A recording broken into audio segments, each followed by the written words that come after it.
Hai guys, Shama harka fuune. Nageenyi badhaadha. Dhimma ajaa'ibaa tokko isin agarsiisa.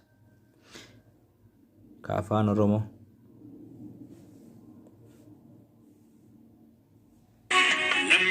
Miseejiin isaa yeroo galu akkas jedhee gala.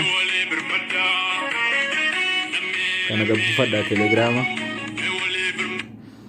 Chaanaala telegiraama wal Oromootiif birraa gabbifadhaa itti fayyadamaa isiniin ja'a. Egaa imoon an baanu kana imoo pro kan jedhu kana imoon hin baanu. Imoo bareedaadha, imoo Oromiyaa keessatti hundaa'edha.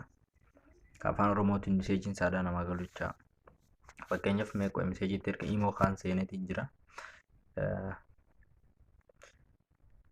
Gaafa miseejii kana waatti ergu achi gaafa galu miseejiin saadhaa.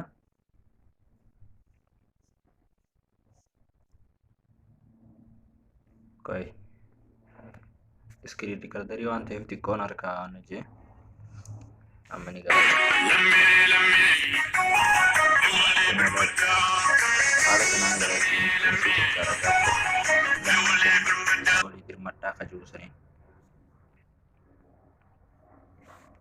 Gaafa dawwaltiitti dawwallu immoo ogaa bilbilatti dawwallu sirba kunoo gumichuu seenaa kanaan sirba miseejiin isaa akkasii gala.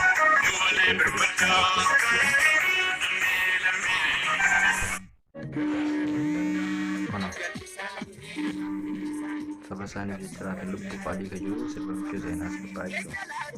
Inni galee jiran akka fakkaata. Immoo kana gabbifadhaa. Bakka isin irraa gabbifattan telegiraama All Oromootiif jettaniitti barreessuudhaan telegiraama irraa buufattanii jechuudha. Wanarra waan hin jirre pileestoorii irratti hin argattan guugilii irratti hin argattan waan ta'eef All Oromootiif tajaajilii telegiraama irraa buufadhaa isiniin ja'a. Liinkii isaadha isinii barbaada.